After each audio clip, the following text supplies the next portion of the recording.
colocar aí, ó. Nós estamos no 90º dia da exposição bíblica Epístola aos Efésios. O tema de hoje é Aprendendo a Cristo.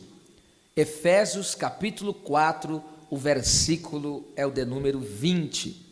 E diz o texto sagrado: Mas vós não aprendestes assim a Cristo.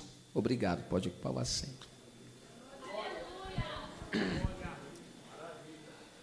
O viver em Cristo é totalmente oposto ao modo de vida dos gentios, ao modo de vida ímpio, mundano. Pois os gentios andam na vaidade da sua mente, na cegueira espiritual, alienados, separados da vida de Deus, duros e insensíveis de coração, dados à libertinagem e cometem todo tipo de impureza. Mas agora o apóstolo Paulo, falando, se direcionando aos crentes que foram alcançados pelo Evangelho, aos crentes que foram alcançados pelo poder da palavra, ele diz: mas vós não. Então ele diz que, ele traça aqui, ele esclarece, ele traz aqui a vida ímpia, mundana dos gentios, e agora ele faz essa oposição, esse contraste. Ele diz: eles vivem assim, agora vocês não vivem mais.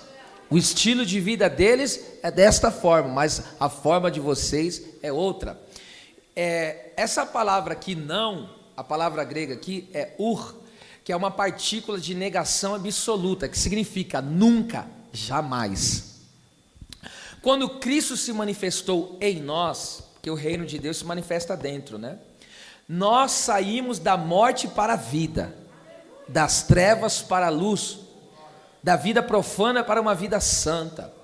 Rompemos com o estilo de vida gentil, mundano, nós rompemos para viver agora a vida de Cristo. Em 2 Pedro, capítulo de número 1, versículo de número 3 e 4, veja só, eu vou ler os dois versículos, depois eu comento. Pedro diz assim, ó: visto como o seu divino poder, divino é de Deus, né?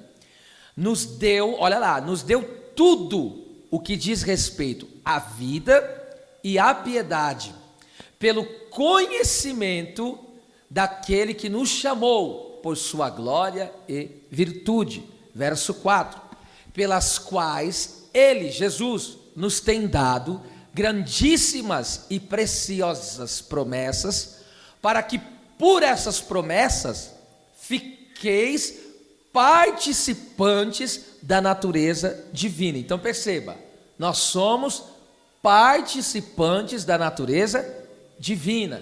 Então a natureza de Cristo, que é divina, ela foi ministrada a mim. Então agora eu participo dessa natureza divina. E esta é a causa de, havendo escapado da corrupção, que pela concupiscência, você sabe que é desejo por algo proibido, um forte desejo por algo que é proibido por Deus. Então essa concupiscência que há no mundo. Agora perceba, volta o versículo 3 aí. A palavra-chave desses dois versículos aqui está na palavra conhecimento. E a palavra conhecimento, aqui a palavra grega, é epignosis, que significa completo ou pleno conhecimento. É o conhecimento preciso e correto de Cristo. Então perceba isso aqui: conhecer a Cristo é receber tudo o que diz respeito à vida abundante, que é a vida que jorra para a vida eterna. Essa é a vida, a verdadeira vida. Qual que é? Não é uma vida passageira aqui na terra e que depois termina na condenação. A verdadeira vida é aquela que passa aqui na terra fazendo a vontade de Deus e culmina na vida eterna. É o que Jesus falou, aquela que jorra para a vida eterna, dá um salto para a vida eterna, né? E perceba, então, o conhecimento, o pleno conhecimento, conhecimento correto e preciso de Jesus, opera em nossa vida com poder, de tal maneira que nós recebemos tudo, então não nos falta nada, não precisa acrescentar nada a respeito da vida e da piedade. O que é piedade? Piedade, no caso, é a fidelidade a Deus, é o nosso modo santo de viver diante da sua presença. É viver para honra, glória e louvor de Deus. Então, esse conhecimento, esse pleno conhecimento de Cristo, tá certo? Me faz eu receber tudo o que eu preciso para uma caminhada de vida abundante, que é a vida eterna, e para que eu possa viver uma vida santa. Então, eu não preciso acrescentar mais nada do que já está escrito na palavra de Deus, porque o conhecimento é preciso e correto que eu tenho em Jesus Cristo, é revelado, é claro, nas Escrituras Sagradas, e eu tenho que também viver isso de forma experiencial, né? Eu tenho que experimentar, como nós vamos ver adiante do estudo. Então, perceba isso aqui, nós passamos agora a viver para a honra, glória e louvor de Deus, né? A nossa vida, ou seja, o estilo de vida que nós temos agora, honra a Deus. O estilo de vida que nós temos agora, glorifica a Deus. O estilo de vida nosso agora, louva ao nome do Senhor. De tal maneira que as pessoas veem a nossa conduta, o nosso falar, o nosso caminhar, as pessoas vão dando glória a Deus, vão dizendo glória a Deus porque existe uma pessoa assim, glória a Deus porque existe uma pessoa ajudadora assim, existe alguém que estende a mão assim, existe alguém que ajuda assim, entende? Uma pessoa que dá testemunho assim. Então a nossa vida gira em torno disso, de honrar, louvar e glorificar o nosso Deus, e de forma que é uma conduta, a nossa conduta é uma conduta virtuosa e pura agora, né? Então, esse pleno conhecimento de Jesus Cristo, agora nos faz adquirir, nos faz ter, possuir, graciosamente Ele nos deu, a sua natureza. Então, a natureza de Cristo agora é vista nas nossas vidas. E é esta natureza divina, olha lá, versículo 4, essa natureza divina que opera em nós agora, porque você sabe, qual que é a nossa natureza herdada de Adão? A natureza caída tendenciosa ao pecado, tá certo? A gente não conseguia se livrar disso. Só que agora em Cristo nós recebemos uma nova natureza. Qual é a natureza? A divina. A natureza divina é aquela que faz tudo que agrada a Deus, é aquela que em tudo exalta o Criador, tá certo?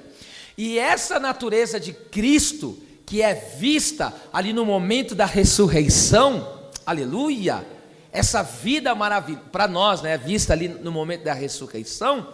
Então essa natureza, nós participamos dessa natureza, e essa natureza divina, olha lá, nos faz escapar do quê? Da corrupção. Aqui, corrupção no caso aqui, meus irmãos, a palavra corrupção, a palavra grega, significa destruição, decadência moral, sofrimento eterno. Então a pessoa só consegue escapar de uma vida decadente moralmente falando, da dureza de coração, da insensibilidade, das prostituições e assim por diante, conforme nós já vimos. A pessoa só consegue escapar dessa vida promíscua através do quê? De uma nova natureza, através da natureza divina. E essa natureza divina vem pelo pleno conhecimento da pessoa de Jesus Cristo. E aí então nós passamos a receber tudo o que diz respeito à vida eterna e à piedade. Que maravilhoso!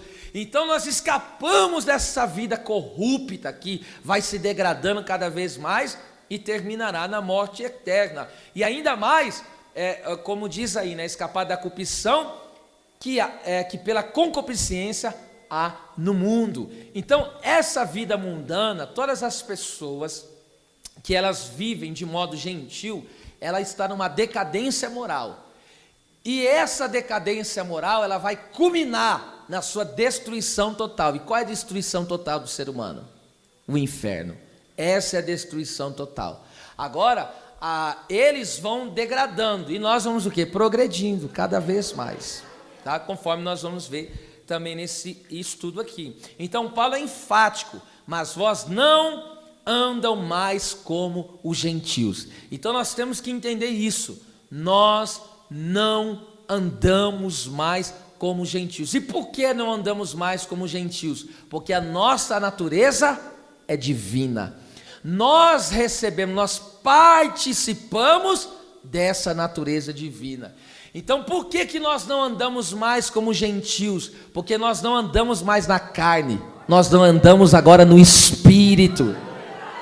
Então é contrário à nova natureza que recebemos. É claro que ainda enquanto estivermos na terra, enquanto o nosso corpo não for redimido no arrebatamento, ainda nós podemos fraquejar por falta de vigilância, nós podemos fraquejar e falhar e fazer alguma coisa que o velho homem fazia, por exemplo, mentir, enganar, essas coisas do velho homem, tá certo? Mas não é para ser assim. Por quê? Porque agora nós recebemos essa nova vida, nós recebemos essa natureza de Cristo em nós, e o que predomina na nossa vida não é o homem caído, é o homem regenerado na presença de Deus.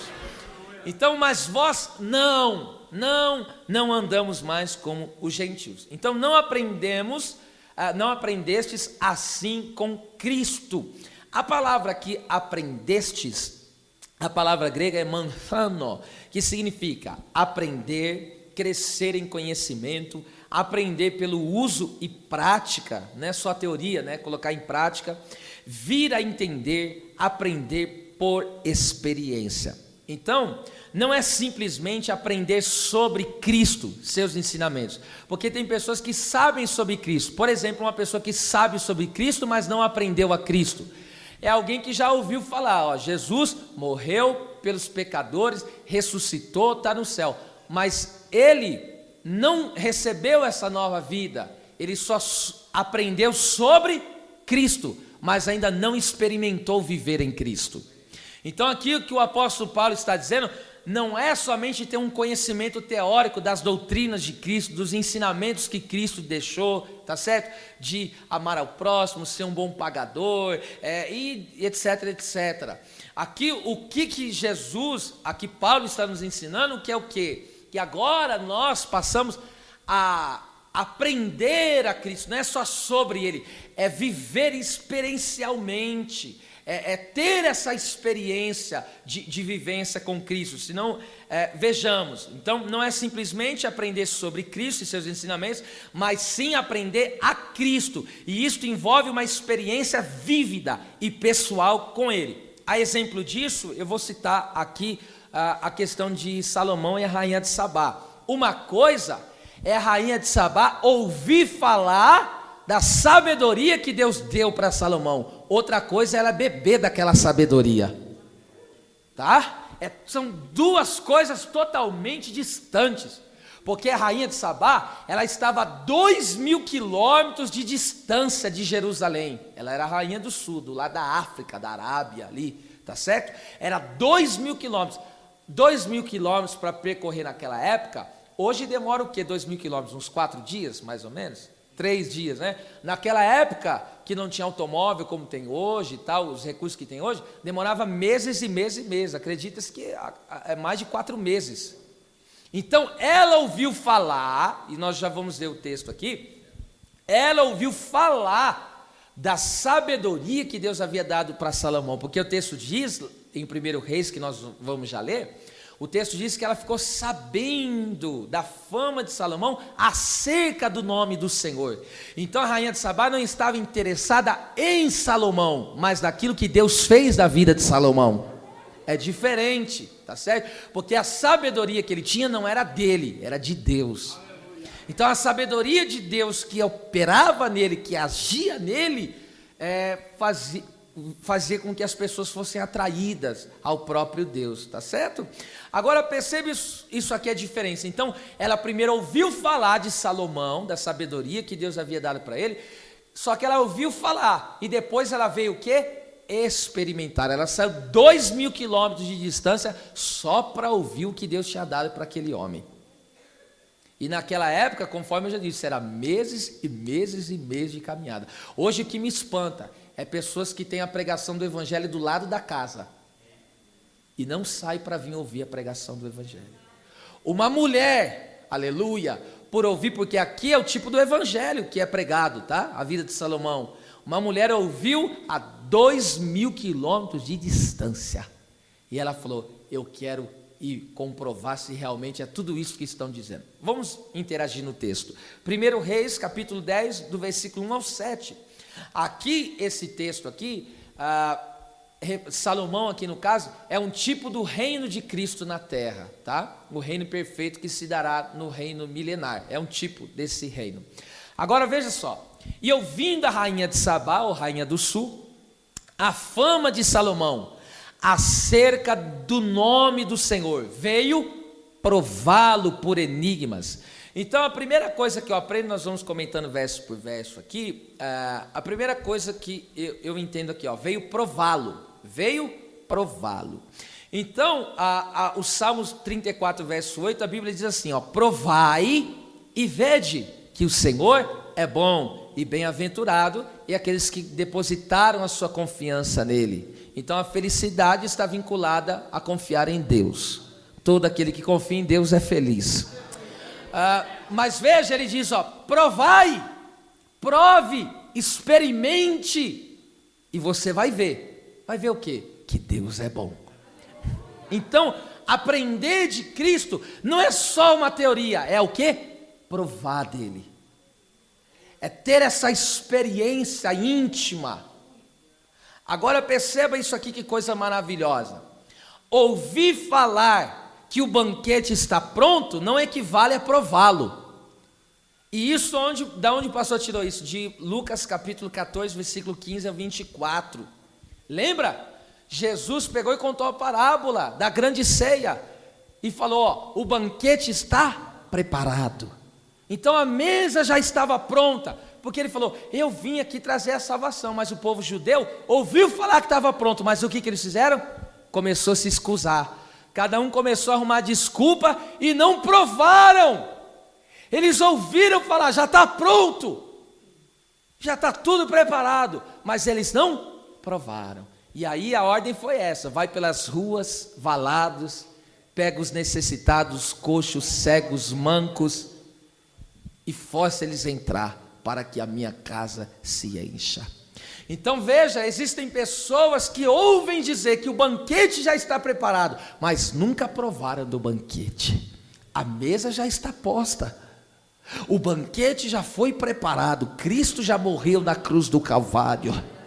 Agora o que eu tenho que fazer? Lambuza-te da salvação, se alimenta-te do pão da vida, beba da água da vida, aleluia, glória a Deus.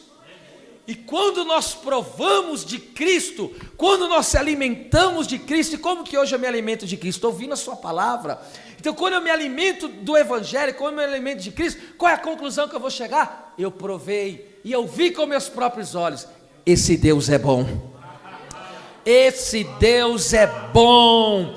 Neste mundo de labuta e perda, neste mundo de aflições e provações, nós provamos a bondade de Cristo diariamente.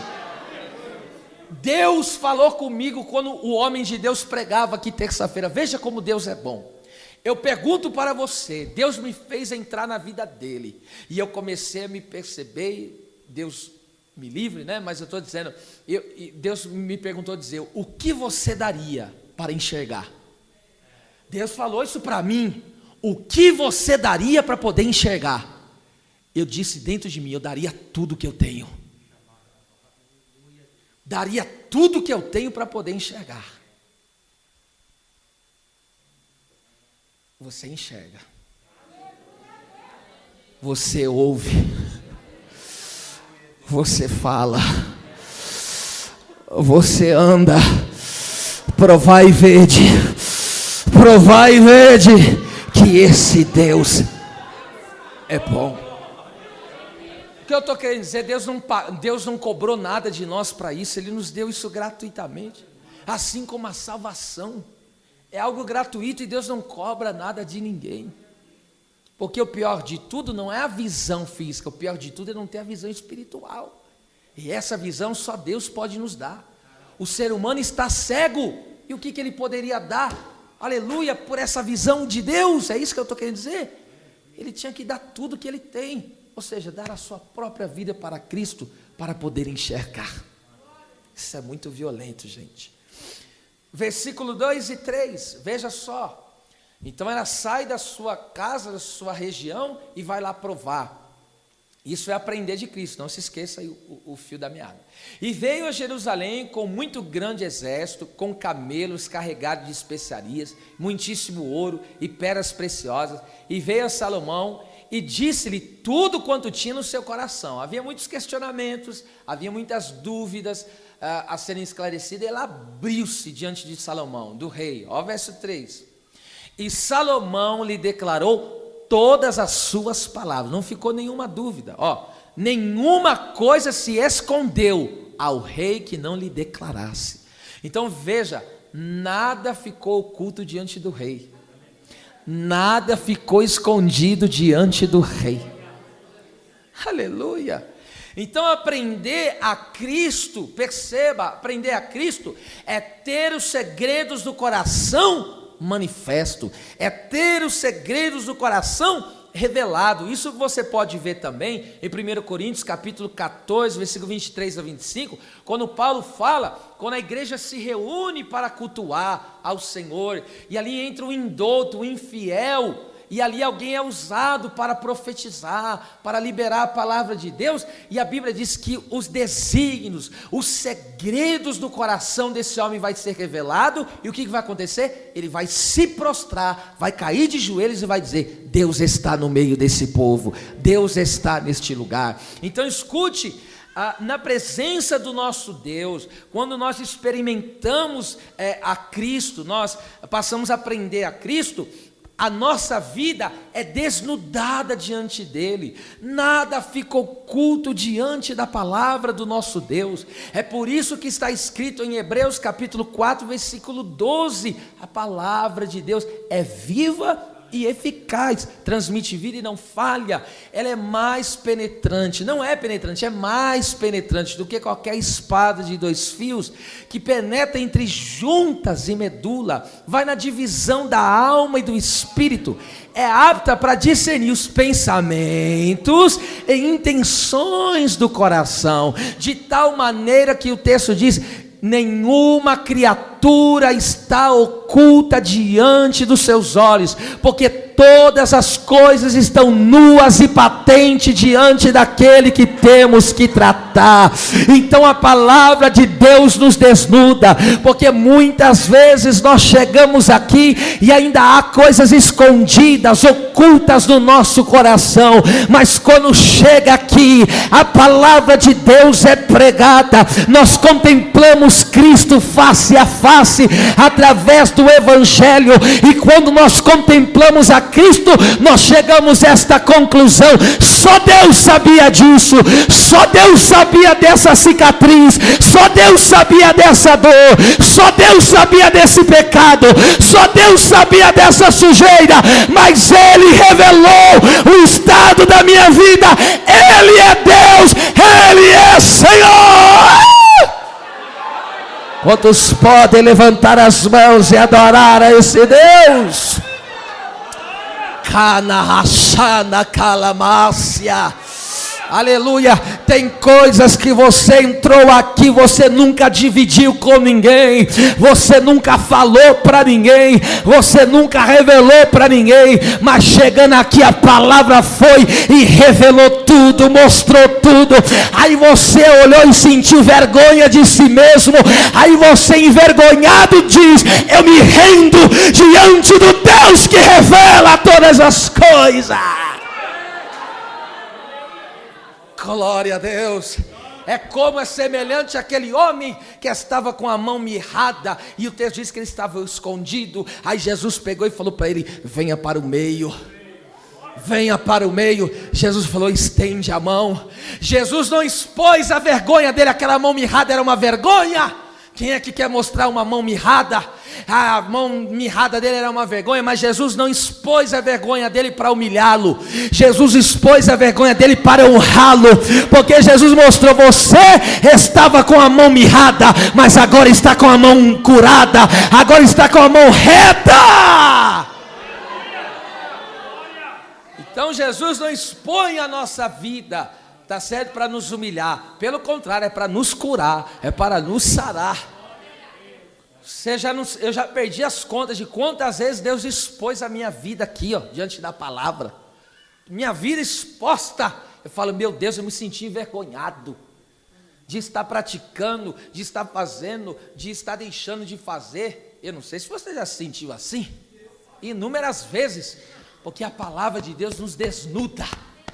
É Deus falando, eu estou vendo esse pensamento, eu estou vendo o teu coração. Olha o que a palavra está fazendo aqui agora. A palavra é como um espelho que está agora nos mostrando. Aí a gente olha no espelho e fala, meu Deus, aleluia, eu sinto até nojo de mim, mas Ele vem nos dar um banho, Ele vem nos purifica.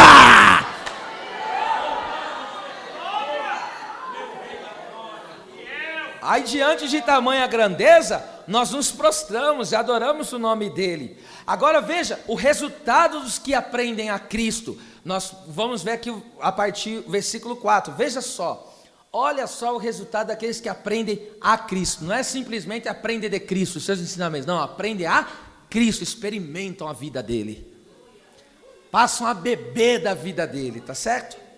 Agora veja, essa mulher, antes ela só tinha ouvido falar, mas agora ela começou a beber da fonte. Olha o que aconteceu, vendo pois a rainha de Sabá, toda a sabedoria de Salomão, ó, e a casa que edificara. Então, primeiro resultado daqueles que aprendem a Cristo, ó, a casa que edificara. Sabe o que isso fala? Da concordância, de andar em concordância uns com os outros, e a unidade da igreja.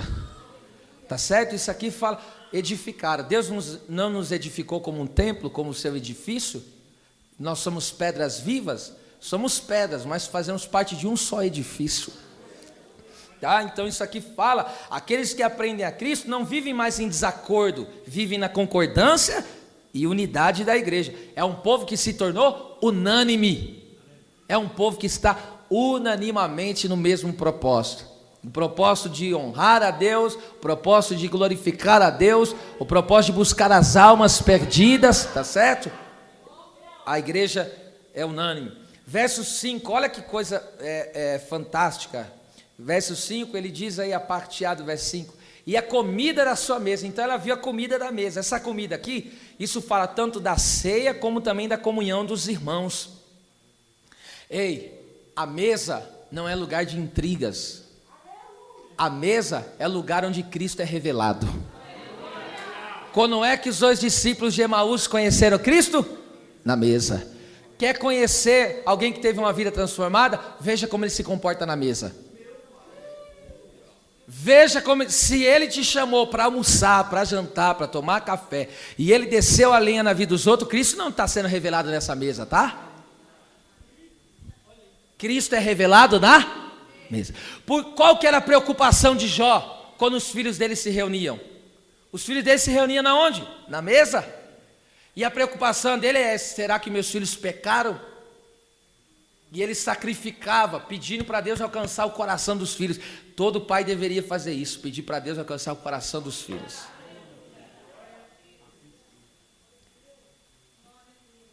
Então a mesa revela, a mesa, olha lá, perceba só, aquele que aprende a Cristo, o viver dele na mesa vai revelar a Cristo. Ele está em comunhão com Cristo, está em comunhão também com os irmãos. Porque como já diz lá em Apocalipse, que a reunião dos judeus lá, Jesus falou, isso aqui é uma sinagoga de Satanás. Sabe o que significa sinagoga de Satanás? Igreja de Satanás. Por quê? Porque as pessoas só se reuniam para ser impedimento da obra.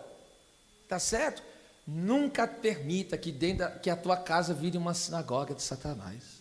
Nunca permita que a mesa que você está sentado vire uma sinagoga de Satanás, mas que a mesa que eu e você sentamos revele a Cristo. Aleluia! Que Cristo venha a ser revelado na mesa que estamos sentados.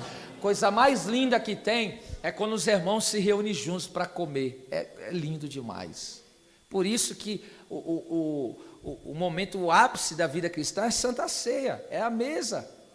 Tá certo? E na época da igreja primitiva, sabe o que eles tinham o costume de fazer? Fazer a festa ágape. Depois da Santa Ceia, eles faziam uma janta, uma refeição, um almoço, qualquer que seja. E eles faziam uma ceia entre eles, e ali comiam, e só se alegrando pela salvação. Eu acho lindo quando os irmãos se reúnem, sabe? Domingo vai em casa. Eu acho lindo isso. Mas desde que Cristo seja revelado naquela reunião. Agora, a partir do momento que alguém se reúne para falar da vida alheia, para falar daquilo que não edifica, esse não aprendeu a Cristo ainda. Aleluia. Vamos continuar, não desanima não, hein? Aleluia. Porque tem gente que está fazendo que nem a Herodias, né? Que pediu a cabeça de João Batista. Tem gente que está comendo a cabeça do profeta. Aqui desceu aqui, viu? Isso aqui é revelação do céu. Tem gente que está comendo a cabeça do profeta na sua festinha particular aí, hein? Aleluia, estão comendo a cabeça. Por quê? Porque o profeta está denunciando o pecado, porque o profeta está pregando o evangelho, está falando a verdade. A tua mesa revele a Cristo.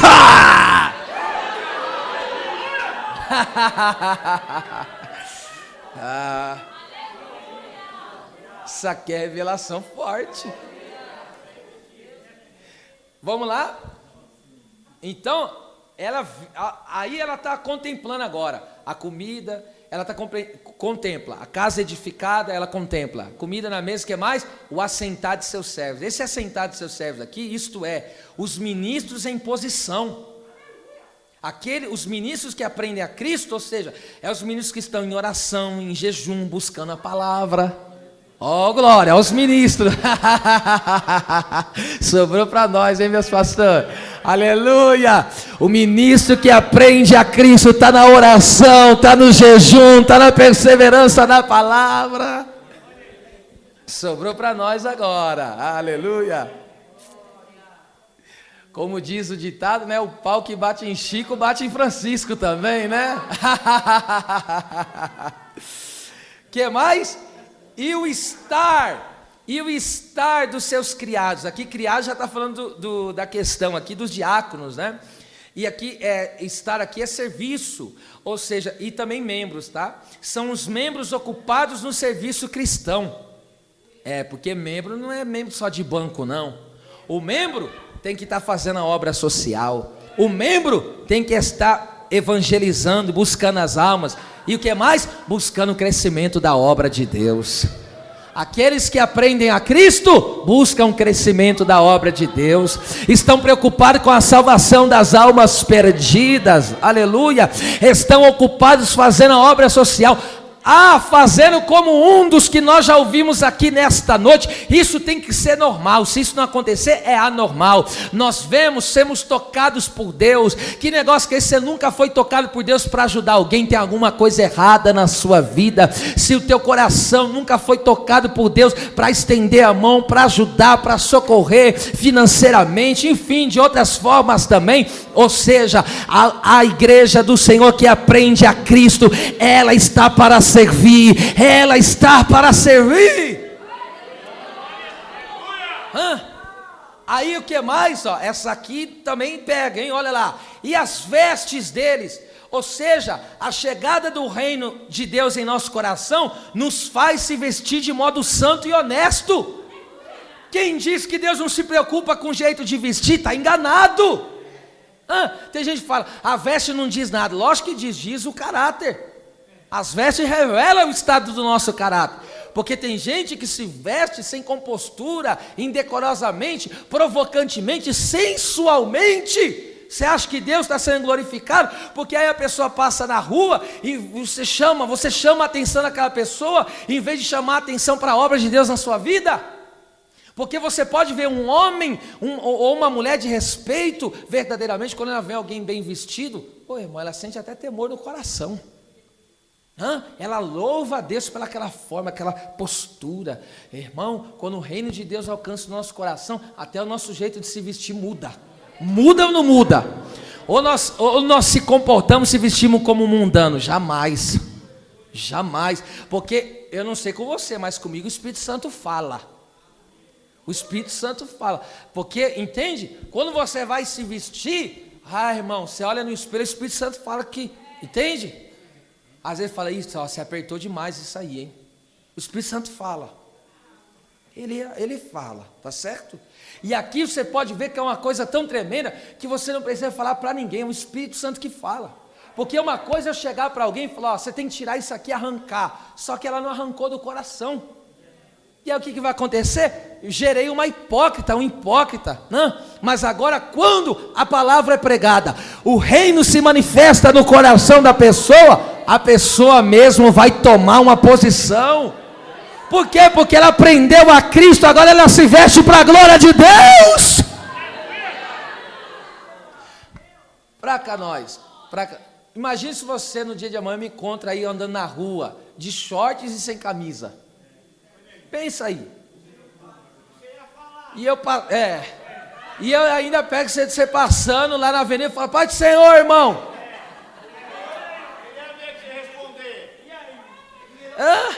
Você ia achar, não, isso não cabe. Você me vê mais ou menos assim, né?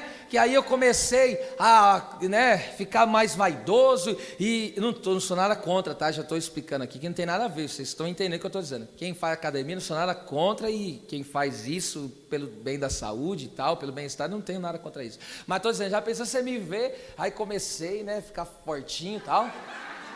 Aí pego uma camisa regata e saio na rua assim, ó.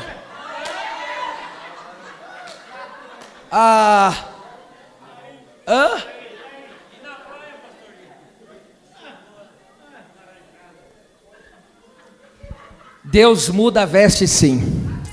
O reino de Deus faz as pessoas mudarem a maneira de se vestir sim. Muda ou não muda? O Espírito. Isso é forte, hein? Tá vendo que aprender de Cristo é coisa tremenda, tá? O que mais? Olha lá, não desanima não, hein? Ó, ela o que mais que ela viu? Olha o que ela viu, e a sua subida aqui fala ao sacrifício, ao culto, e a sua subida pela qual subia a casa do Senhor. Olha, ela reparou até do jeito que eles subiam para sacrificar, para ir para o culto. Irmão, aí eu venho a pergunta, qual é a nossa subida à casa do Senhor? Sabe qual tem que ser a nossa subida à casa do Senhor? Salmo 122. Alegrei-me quando me disseram, vamos à casa do Senhor. Quando chega o dia de culto para aquele que aprendeu a Cristo, não é um motivo, culto hoje de novo, eu estou cansado. Não, hoje é culto, que alegria, eu vou lá adorar o meu Deus. Mais vale um instante nos átrios do Senhor do que 1000 em qualquer outra parte. Davi disse, uma coisa pedi ao Senhor e a buscarei, que possa morar todos os dias na sua casa, aprender o seu templo e contemplar a sua formosura. Aqui você aprende e contempla a beleza da glória e da santidade de Deus.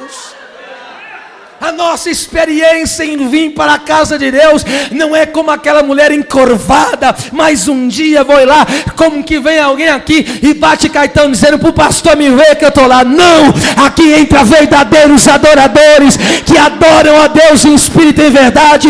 É o crente que entra na alma se arrastando, mas ele diz, o meu culto o diabo não rouba, o meu culto a situação difícil não rouba, mesmo sofrendo, mesmo chorando, eu vou adorar. Aleluia. Anda séria. Sabe por que a nossa experiência de vir à casa do Senhor é uma experiência alegre? Porque quando nós contemplamos a glória de Deus, muda tudo na nossa vida. Eu tive uma experiência, eu falei para vocês esse dia, a experiência de subir no Monte Sinai. Irmão, pensa que é uma experiência dolorosa fisicamente falando.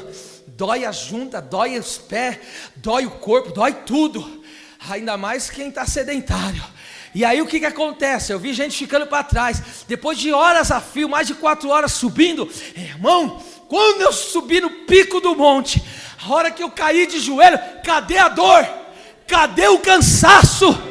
Meu Deus, sumiu, não sei para onde foi, só sobrou lágrimas diante da presença de Deus, só sobrou quebrantamento, a oração subindo e a presença de Deus envolvendo. Quantas experiências que eu já tive, eu digo nesses anos aqui pastoreando, não pensa você que todos os dias que eu subi a casa do Senhor assim, ó, que nem hoje, cuspindo fogo e arrotando brasa. Mas teve dia que eu subi assim, ó.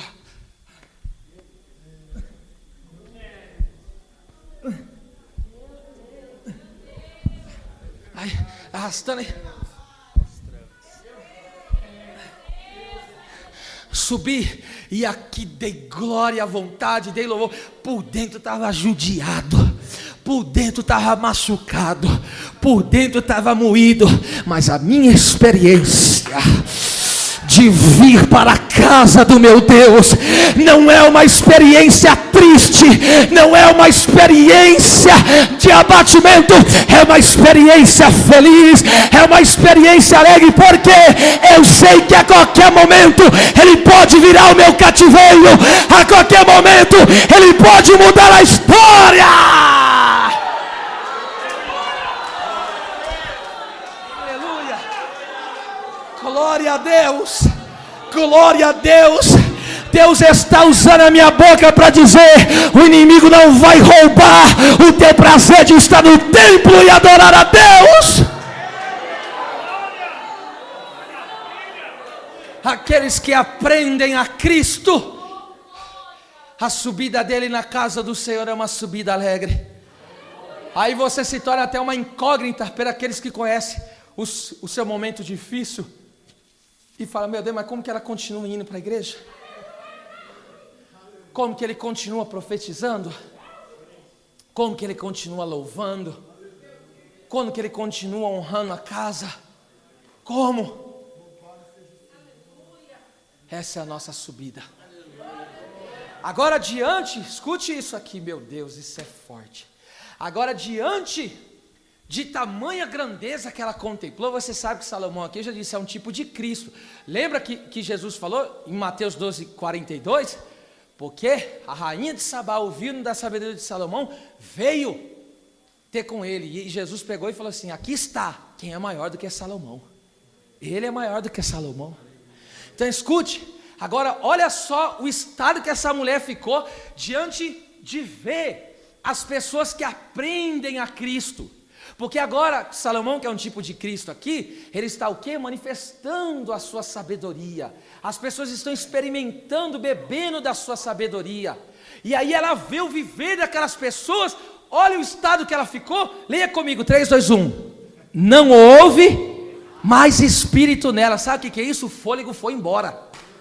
Ela ficou sem fôlego. O que é isso, ficar sem fôlego? Aprender e viver a Cristo é simplesmente impactante. É isto que Deus quer de sua igreja, que ela viva a Cristo e venha impactar as almas. Entende? Irmão, quando ela contemplou o testemunho daquilo que Jesus estava fazendo na vida das pessoas, aqui representa, aquela mulher ficou sem fôlego. Então quem bebe dessa fonte, irmão, quem bebe de Cristo, quem aprende a Cristo, ele é impactado, ele fica impressionado. Por isso que eu digo, cada dia que se passa, eu fico assim maravilhado com a palavra de Deus, porque a palavra de Deus revela Cristo, isso vai impactando o nosso ser. Então, Deus quer isso da sua igreja, Deus quer que o nosso viver aqui, aleluia, daqueles que aprenderam a Cristo, tem que fazer o quê? Tem que tirar o fôlego. Tem que tirar o fôlego dos mundanos. Eles têm que olhar para nós e têm que ficar impactados. Por quê? Porque eles estão vendo Cristo em nós. Que Deus nos ajude a impactar essa cidade. A começar dela. Agora versos 6 e 7. E disse ao rei, olha o que ela diz: foi verdade a palavra que eu vi na minha terra, das tuas coisas e da tua sabedoria. Mas olha aqui, a conclusão. E eu não cria naquelas palavras, até que vim, e os meus olhos viram, olha lá, e eis que me não disseram metade. Sobrepujaste em sabedoria e em bens e fama tudo o que eu ouvi. Imaginem o impacto que essa mulher, ela viveu a respeito daqueles que aprendem a Cristo. Ela viu aqueles que aprendem a Cristo e ela mesma agora teve a experiência. Ela ouvia falar, como tem muita gente que ouve falar de Cristo. Agora, depois que elas bebem, que elas provam, que elas experimentam a Cristo, elas vão dizer: não me contaram metade. Isso aqui é justamente o que aconteceu, sabe com quem? Com Natanael. Filipe pegou e falou: achamos o rei dos judeus. De onde que ele é? De Nazaré. Ou seja, as pessoas até hoje não conseguem se encantar com a beleza de Cristo, que ele se manifesta de forma simples. As pessoas pensam que, ou seja, Jesus não veio na sua primeira vinda com pompa, com realeza física, tá certo? Que o que chama a atenção dos homens é a aparência física. Mas a Bíblia diz: olhando para ele, nenhuma beleza vimos para que desejássemos. O primeiro aspecto do reino é simplicidade. Ele veio nesse primeiro aspecto, tá certo? Mas aí o que Filipe falou para Natanael? Tu não crê no que eu estou falando? Vem e vê. E aí o que aconteceu? Quando ele viu, quando ele provou, ele falou: tu és o Messias, tu és o rei de Israel. Jesus falou: só porque eu disse isso tu crês? Hoje tu verás, a partir de hoje, verás coisas maiores do que essas. Vamos lá, para concluir. Essa é a razão, porque Jesus disse, Mateus 11, 29, tomai sobre vós o meu jugo, olha lá, e aprendei de mim, que sou manso e humilde de coração. Só até aí. Então, aprendei de mim, isto é, aprender a vontade de Deus e dedicar-se a essa vontade. Jesus é o único ponto de referência de quem unicamente podemos conhecer a vontade de Deus.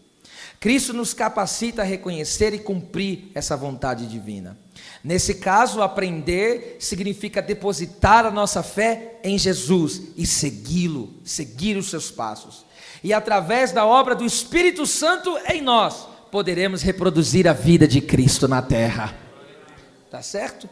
Agora veja, duas características de quem aprendeu a Cristo. Primeira característica, manso. Segundo, humilde. A primeira característica de quem aprende de Cristo é manso. O que é manso? Em algumas oportunidades já falei disso, então por isso resumo. Manso é alguém que se submeteu totalmente à vontade de Deus. Isso acontece, quando isso acontece? De nós se submetermos totalmente a Deus, quando o nosso eu é enterrado no Getsêmani. Essa é uma das principais passagens da Bíblia, o momento em que Cristo enterrou o eu no Getsêmani, quando ele morreu para si mesmo, ali determinantemente, tá certo? Ele viveu uma vida assim, mas ali foi determinante, tá certo? Porque ali ele tinha um momento de escolher fazer sua própria vontade, mas ele pega e fala: Pai, se possível for, afaste de mim esse cálice sem que eu beba, mas todavia não seja feita o que eu quero, mas que tu queres. Naquele exato momento foi aberta uma cova e o eu foi sepultado. E ali Jesus ficou com o quê? Com a vontade de Deus, totalmente submissa à vontade de Deus. E somente alguém manso se submete ao senhorio do Senhor. Então, por isso que ele diz: aprendei de mim que sou manso. Então, alguém manso é alguém totalmente entregue, submetido à vontade de Deus. Segunda característica de quem aprende a Cristo é humilde, é humildade. É alguém que está na total dependência de Deus, tá? É alguém que vive na total dependência de Deus. Agora eu pergunto: alguém por si só vai conseguir agradar a Deus? Não, por si só não, ninguém consegue. Mas aí o que a Bíblia diz em 1 Pedro 5,5? Sujeitai-vos uns aos outros, revesti-vos de humildade, porque Deus dá graça aos humildes, mas resiste àquele que é soberbo. Então, ou seja, a humildade é reconhecer que eu dependo de Deus. E quando eu falo: Deus, eu dependo de ti, o que ele fala? Eu te dou a minha graça. Você está dizendo: Deus, eu não consigo fazer isso, eu não consigo. Se você confessar para Deus, fala: Deus, eu não estou conseguindo administrar essa área da minha vida, tá? Eu não estou conseguindo. Deus, eu não estou conseguindo agir de forma correta, eu não estou conseguindo fazer, eu não estou conseguindo ser fiel, eu não estou conseguindo honrar. Se você reconhecer a sua dependência, Deus vai derramar um dilúvio de graça. Ô glória! Ele vai te mergulhar no oceano da graça. Porque para o humilde, o que Deus faz? Dá liberalmente, ó, Ele dá graça, é o que Deus está nos dando aqui nessa noite. Deus está nos dando graça. E a pessoa que recebe graça, ó, a humilde, aquele que se dobra, aquele que se humilha, porque humildade tem a ver com a pessoa que se dobra, que se humilha, tá certo? É o que Jesus viveu. Lembra que está escrito lá em Filipenses 2,7? Esvaziou-se a si mesmo, tá certo? Tomando a forma de servo, se fazendo semelhante aos homens, e foi obediente até a morte, e morte de cruz. Ele foi obediente, ele se humilhou. Então humildade é isso, é você se esvaziar de si, tirar aquela prepotência, aquela arrogância e dizer: sem o Senhor não dá para mim, eu não dou um passo sem o Senhor. E você abre o teu coração e fala: ó, essa área aqui eu não estou sabendo lidar, eu não estou conseguindo cuidar da minha casa, eu não estou conseguindo dar conta, eu não estou conseguindo viver uma vida cristã. Se humilha-te diante dele. E aí o que ele vai dar? Vai dar graça. Aí vai dando graça, aí o crente vai se levantando, Conclusão, concluímos agora esse estudo dizendo: a nossa vida é modelada segundo Cristo. Deus nos coloca num molde chamado Cristo. E aqui o molde é esse aqui, tá certo? É a palavra. A transformação do cristão é diária e constante. Não se esqueça disso. A transformação do cristão é diária e é constante, pois não fomos completamente transformados de uma só vez ao aceitarmos a fé. Quando nós entregamos a vida para Cristo, eu e você fomos transformados completamente de uma vez só? Não, por isso que a gente ainda falha, erra. Mas nós estamos num processo de transformação diário e constante.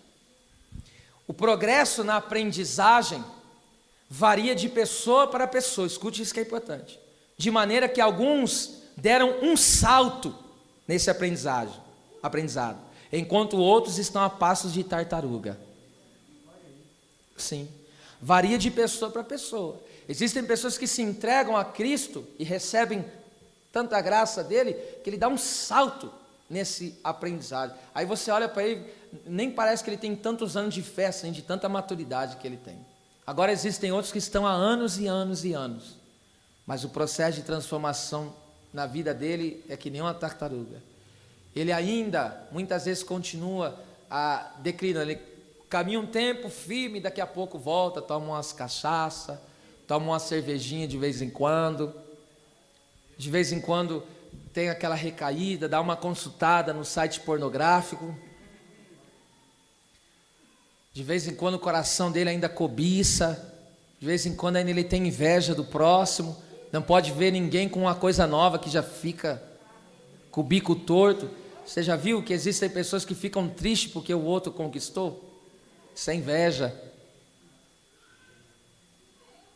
Entretanto, o ponto enfatizado por Paulo é que qualquer que tenha sido o nível de avanço, não importa se a pessoa deu um salto ou se ela está num passo de tartaruga, na aprendizagem a Cristo, definitivamente não aprenderam com Cristo como um defensor do pecado e do egoísmo. Então não importa qual seja o nível de aprendizado, ninguém aprendeu a Cristo a ter o coração duro, ninguém aprendeu com Cristo a ser insensível, ninguém aprendeu a andar na vaidade da mente, ninguém aprendeu isso a Cristo. Andar na impureza sexual de Cristo, ninguém aprendeu. O ensino mais básico, a aprendizagem mais básica de Cristo na nossa vida, a Cristo na nossa vida, é o poder dele que nos libertou. O poder dele que nos libertou da escravidão do pecado e dos domínios de Satanás e seus demônios. Aprendestes de Cristo. As palmas louvem ao Senhor.